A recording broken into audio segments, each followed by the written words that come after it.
श्री राधे राधे। श्री कृष्ण लीला चिंतन गतांक से आगे। व्रजराज के सामने शिशु का मुखमंडल निरंतर वर्तमान रहता तथा जब भावावेश बढ़ जाता तो वे निर्वोढ़ा अर्थात निर्वाह करेंगे कहते हुए पुत्र के पास दौड़ पड़ते एवं हृदय से लगाकर आत्मविस्मृत हो जाते। पर जब 23 दिन सकुशल बीत गए, व्रजपुर पर कोई आपत्ति विपत्ति भी नहीं आई।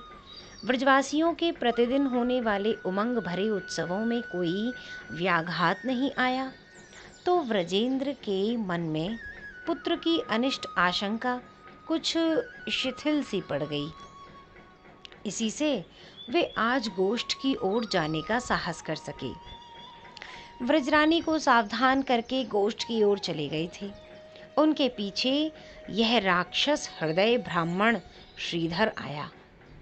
ब्राह्मण प्रतिदिन ही आते थे। व्रजेंद्र उनकी इतनी सेवा करते कि ब्राह्मण आशीर्वाद देते देते गदगद हो जाते, किंतु वे आज अनुपस्थित थे। अतः जैसे ही श्रीधर आया कि व्रजरानी स्वयं उसकी सेवा में जुट पड़ी। अचिंत्य लीला महाशक्ति की प्रेरणा से दासियों ने तो ये समझ लिया कि यशोदा नंदन के पास माता रोहिणी चली गई हैं, एवं पाकशाला में बैठी हुई रोहिणी ने ये अनुमान कर लिया कि दासियां पुत्र के पास आ गई हैं। ब्राह्मण देव वहां विराजमान है ही, फिर चिंता किस बात की। पर वास्तव में वहां है केवल व्रजेंद्र नंदन तथा घात में बैठा हुआ नीच बुद्धि श्रीधर मन ही मन प्रसन्न हो रहा है। बड़ा अच्छा अवसर है। सभी अपने आप चले गए हैं। श्रीधर ने दृष्टि उठाकर यशोदा नंदन की ओर देखा, पर वह देखकर भी वस्तुतः न देख सका। वे इस समय एक छोटे से पालने पर पड़े हैं। जाते समय जननी यशोदा ने पालने की डोरी ढीली करके उसे पृथ्वी से हटा दिया है, इस भय से कि मेरे पीछे से शिशु को कहीं कोई वेग से झुलाने न लगे। निकट ही एक सूप पड़ा हुआ है, उसका कोना पालने से सटा दिया गया है, इसलिए कि किसी का दृष्टि दोष पुत्र का स्पर्श न कर सके। भला जिसके भय से पवन संचारित होता है, सूर्य प्रतिदिन पूर्व क्षितिज पर प्रकाशित होकर 4 पहर ताप देकर पश्चिम क्षितिज में विलीन हो जाता है, सुरराज जिसके भय से वर्षा की धारा दान करते हैं, अगणित तारिका राशि चमकती रहती है, जिससे भयभीत होकर असंख्य तरवल्लरियाँ वनस्पतियाँ पुष्पित होती हैं, फल भार वहन करती हुई जगत को मधुर फल वितरित करती हैं, जिसके डर से सरिताएं प्रवाहित होती हैं और सागर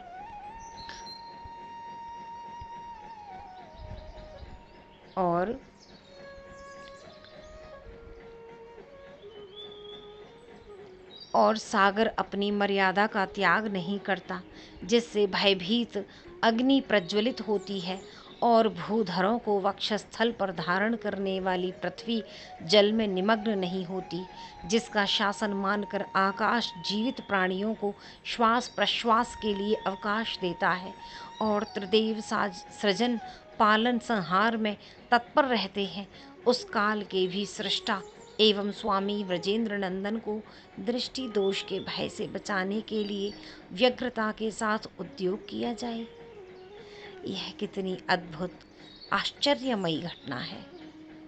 अनंत विश्व जिसके उदर में अवस्थित हो, वे व्रजेंद्र नंदन क्षुद्र दृष्टि दोष से रक्षा पाने के लिए सूप के कोने में पड़े हों।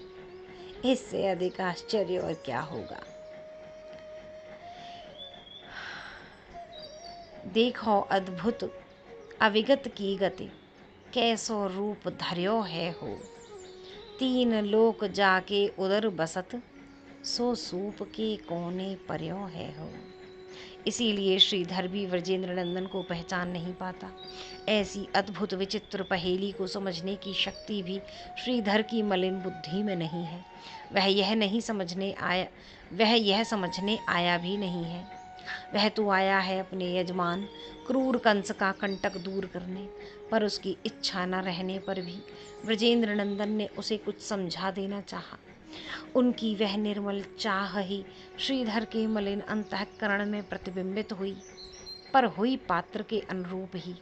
वह सोचने लगता है, ब्रजेंद्र गेहिनी के लौट आने के पूर्व ही इस बालक को समाप्त कर दूं। अब ब्रजेंद्र नंदन के सामने एक नई समस्या उपस्थित होती है। पूतना ने तो ब्राह्मणी का छद्म ही किया था, पर श्रीधर श्रीधर तो ब्राह्मण कुलोत्पन्न है। ब्राह्मण का वध कैसे किया जाए? ब्राह्मण तो मेरा भी नित्य आराध्य है, यह मैं घोषित कर चुका हूँ। मानो लीला शक्ति ब्रजेंद्र नंदन के समक्ष यह दृश्य रख देती है।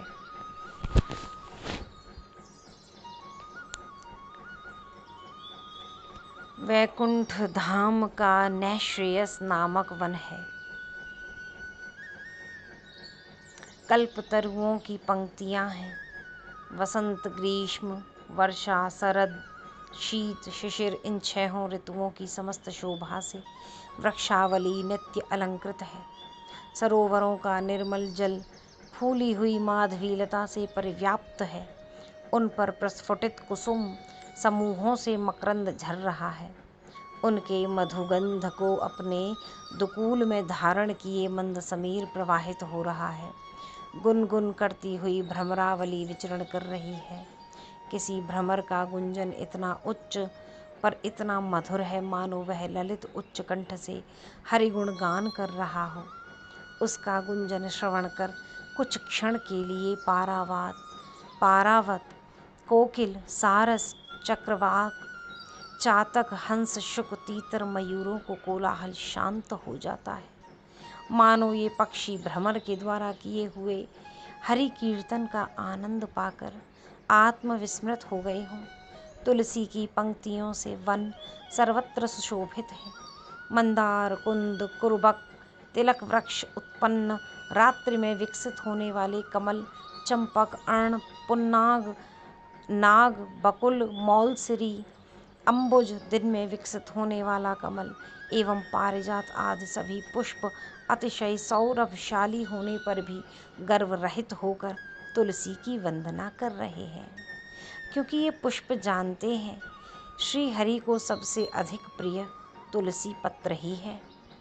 तुलसी के समान तपस्विनी और कौन है जिन्हें श्री हरि अपने श्रीअंग के आभूषणों में स्थान दें। नैश्रेयस वन का आकाश वैदूर्य मकरत सुवर्ण रचित असंख्य विमानों से पूर्ण है। ऐसी शोभा संपन्न वन की 7वीं कक्षा यानी 7वीं ड्योढ़ी, उसके ऊपर अनल, प्रभ, नित्य कुमार, सनक, सनंदन, सनातन एवं सनत कुमार ऋषि अवस्थित हैं। जय जय श्री राधे श्याम।